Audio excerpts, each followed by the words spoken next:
Hi friends, வணக்கம். இன்றைக்கி எப்படி ரவாவை வச்சு ஒரு அழகாக சூப்பராக ஸ்வீட்டாக வந்து ரவா குலோப்ஜாம் எப்படி செய்யலான்னு பார்க்கலாம். இது ரொம்ப ஜூஸியாக சூப்பராக இருக்கும், செஞ்சு பாருங்கள். அப்படியே வாயில் வளவலன்னு உள்ளார போகும். வாங்க வீடியோக்குள்ளே போகலாம். இதுக்கு ஒரு வாணலில் நல்லா சூடுபடுத்திக்கிங்க. 1 ஸ்பூன் நெய் விட்டுக்குங்க.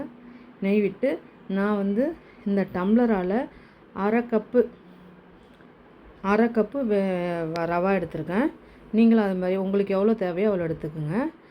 நெய் நல்லா சூடானோடனே இந்த டம்ளரால் நான் அரை கப்பு ரவா எடுத்துருக்கேன். ரவாவை லோ ஃப்ளேமில் வச்சு முறுமுறுன்னு ஆகிடாமல் நல்லா அந்த நம்ம நெய்யோடு சேர்ந்து நல்லா ஒரு மணம் வரும். அதை வறுக்கும்போது அந்த மணம் வர அளவுக்கு வறுத்துக்கிட்டால் போதும். எல்லாமே லோ ஃப்ளேமில் தான் வச்சு செய்யணும். ஹை ஃப்ளேமில் வச்சு முறுமுறுன்னு ஆயிடுச்சுன்னா இந்த டிஷ்ஷு ஃப்ளாப் ஆகிடும். அப்புறம் ஒன்றும் பண்ண முடியாது. அதனால் லோ ஃப்ளேமில் வச்சு மெதுவாக கிளறி கொடுங்க. அது அப்படியே அந்த ரவாவும் நெய்யும் ஒன்றோட ஒன்று நல்லா மிக்ஸ் ஆகி சூப்பராகவும் இப்போ ஓரளவுக்கு வந்துருச்சு. இப்போ இந்த நேரத்தில் ஒரு 3/4 கப்பு பால் எடுத்துக்கிறேன். அதில் கொஞ்சமாக விட்டு ரவாயில் விட்டு நல்லா கலக்குங்க.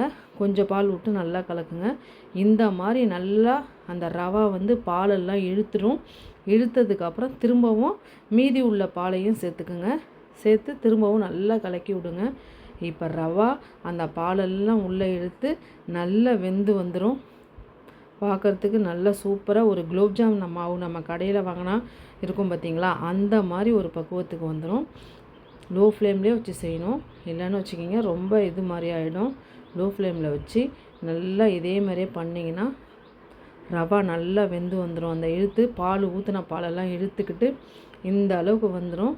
நமக்கே தெரியும், நம்ம அழுத்தி பார்க்கும்போது ரவா வெந்திருக்கிறது நல்லா தெரியும். இப்போது இது ஒரு தட்டில் நல்லா ட்ரான்ஸ்ஃபர் பண்ணிக்கிங்க. கொஞ்சம் நேரம் சூடு ஆறட்டும். நல்லா கை ஒத்தி நம்ம கை சூடு பொறுக்கிற அளவுக்கு வரும்போது இதை நல்லா பிசைஞ்சு விட்டுக்கலாம்.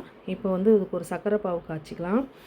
நான் 1 கப் அரை கப் ரவாவுக்கு 1 கப்பு சர்க்கரை எடுத்திருக்கேன். 1 கப் டம்ளர் தண்ணி ஊற்றிருக்கேன். எந்த கப்பால் ரவா எடுக்கிறீங்களோ அதே கப்பால் தான் சர்க்கரை, தண்ணி, பால் எல்லாமே எடுத்துக்கணுங்க. அப்போ தான் கரெக்டாக வரும். பால் நல்லா ஹையில் வச்சு தண்ணி விட்டு நல்லா கிளறி விடுங்க.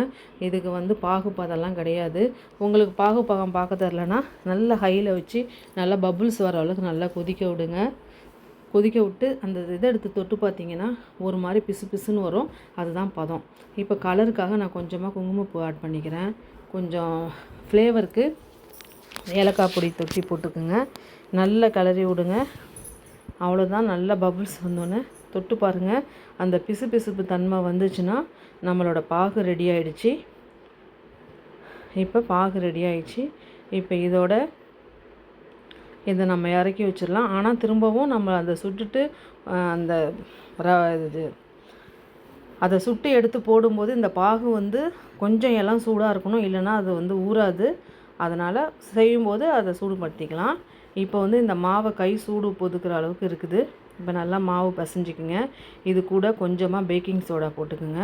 நான் அதுக்கப்புறம் கொஞ்சம் ஃப்ளேவருக்காக, அதாவது குலோப்ஜாமுக்கே உள்ள ஃப்ளேவர் இருக்கும் பார்த்திங்களா, அதுக்கு 2 ஸ்பூன் பால் பவுடருக்கு சேர்த்துக்கிறேன். பால் பவுடர் சேர்த்துட்டு கொஞ்சமாக பால் விட்டுக்குங்க. அதிகமாக பால் விட்டுட்டா அப்புறம் நம்ம கை உருண்டை பிடிக்க முடியாது.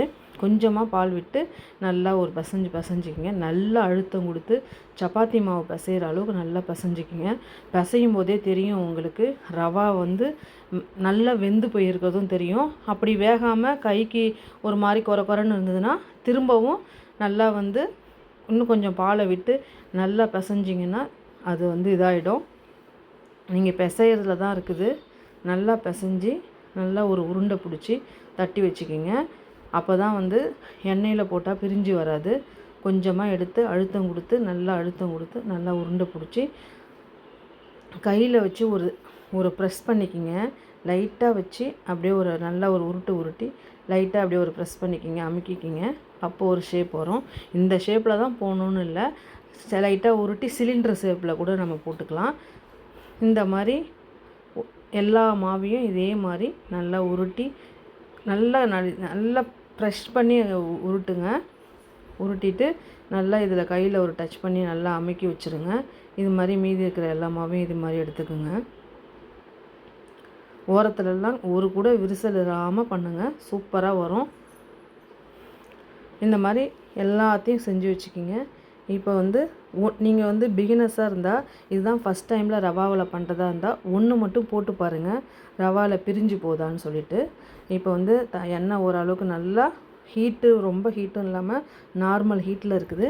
இப்போ எல்லாத்தையும் உள்ளே சேர்த்துடலாம். உள்ளே சேர்த்து நல்லா அதில் வந்து பொரிஞ்சு வரட்டும். அதாவது வந்து இதுவும் எண்ணெயும் லோ ஃப்ளேமில் தான் இருக்கணும். ஒன்று ஒன்றா போடுங்க, நிறையா பேட்ச் போடாதீங்க, ஒரு 6 போடுங்க போதும். இப்போ இது நல்லா வந்தோன்னே ஒரு 2 மினிட்ஸ் இருந்தோன்னே திருப்பி போடுங்க. பெரிய கரண்டி வச்சு எடுக்காதீங்க, ஒரு ஸ்பூன் வச்சு மெதுவாக திருப்பி போடுங்க. அழகாக சூப்பராக அடிபாகம் வந்திருக்கு பாருங்கள். இந்த மாதிரி நீங்கள் ஒவ்வொரு தடவையும் நீங்கள் பிடிச்சி வச்சுருக்க உருண்டை எல்லாத்தையும் இது கூட சேர்த்துக்கலாம். செம்மையாக இருக்கும். ஐயோ அப்படிலாம் நினைக்காதீங்க, பக்கா இதாக பர்ஃபெக்டாக வரும். இந்த மாதிரி ஒவ்வொன்றா திருப்பி போட்டு இப்போயும் இன்னும் ஒரு 5 to 2 மினிட்ஸ் வைங்க. 2 மினிட்ஸ் வைங்க.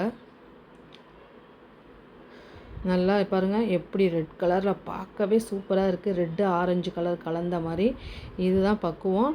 இப்போ வந்து இதை எல்லாத்தையும் எடுத்து வேறு ஒரு கப்புக்கு ட்ரான்ஸ்ஃபர் பண்ணிவிடுங்க. அவ்வளோதான்.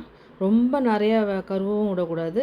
இந்த கலர் வந்தால் போதும். அப்போ தான் உள்ளார நல்லா ரவா ஆல்ரெடி வெந்திருக்கு, இன்னும் அந்த வந்து சாப்பிட்றதுக்கு நல்லா ஒரு இதாக இருக்கும் பார்த்திங்களா, அந்த மாதிரி வெந்து வரும். இப்போ மீதி அடுத்த பேட்ச் ஒன்று போட்டுக்குங்க. இது மாதிரி ஒவ்வொன்றா பிரட்டி எடுத்துக்குங்க. நல்லா வேக வச்சு திருப்பி போட்டு நல்லா எடுத்துக்குங்க. கையில் பார்த்து செய்யுங்க, எண்ணெய் தெறிக்காமல். இப்போ ஒவ்வொரு பேட்சாக போட்டு எடுத்துட்டோன்னே இப்போ வந்து ஒரு 6 இது போட்டு கொஞ்சமாக நம்ம பாகு காய்ச்சி வச்சுருக்கோம் பார்த்திங்களா, அதை நல்லா ஊற்றி விடுங்க. சூப்பராக இருக்கும். நல்லா ஒரு 1/2 hour நல்லா ஊற வச்சு எடுத்திங்கன்னா குலோப்ஜாம் நீங்கள் எப்படி கடையில் வாங்கி சாப்பிட்ருக்கீங்களோ அதே மாதிரி டேஸ்ட்டாக சூப்பராக இருக்கும். இதை மிஸ் பண்ணிடாதீங்க ஃப்ரெண்ட்ஸ், கண்டிப்பாக செஞ்சு பாருங்கள். 1 கப் ரவா இருந்தால் போதும். நம்ம குலோப்ஜாம் வந்து மாவு வந்து 200 300 கொடுத்து வாங்குவோம். அதுக்கு பதிலாக 1 கப் மாவு இருந்தால் போதும். சூப்பராக நீங்கள் செஞ்சு வீட்டில் பசங்களுக்கு கொடுக்கலாம். நல்லா ஜீராவில் ஊறினதுக்கப்புறம் எப்படி இருக்குது பாருங்கள் ஃப்ரெண்ட்ஸ். ஒரு ஆள் 2 சாப்பிட்லாம் ஃப்ரெண்ட்ஸ், அவ்வளோ சூப்பராக இருக்கும். இப்போ பாருங்கள், ஜீராவை மேலே விட்டு நீங்கள் அதில் வந்து கட் பண்ணும்போதே தெரியும் ஃப்ரெண்ட்ஸ், உங்களுக்கு அவ்வளோ சாஃப்டாக இருக்குது ஃப்ரெண்ட்ஸ். பாருங்கள், அப்படியே கட் பண்ணும்போது சூப்பராக வரும். குலோப்ஜாமில் எந்த இது இருக்குது பார்த்தீங்களா, அந்த மாதிரியே இருக்குது பாருங்கள். கண்டிப்பாக இந்த தீபாவளிக்கு இந்த ஸ்வீட்டை செஞ்சு பாருங்கள், சூப்பராக இருக்கும். இந்த வீடியோ பிடிச்சிருந்தா லைக் பண்ணுங்கள், ஷேர் பண்ணுங்கள், சப்ஸ்கிரைப் பண்ணுங்கள். மறக்காமல் அமுதா வைப்ஸ் சேனலை சப்ஸ்கிரைப் பண்ணுங்கள் ஃப்ரெண்ட்ஸ். மீண்டும் ஒரு வீடியோவில் சந்திக்கிறேன் ஃப்ரெண்ட்ஸ். பாய்.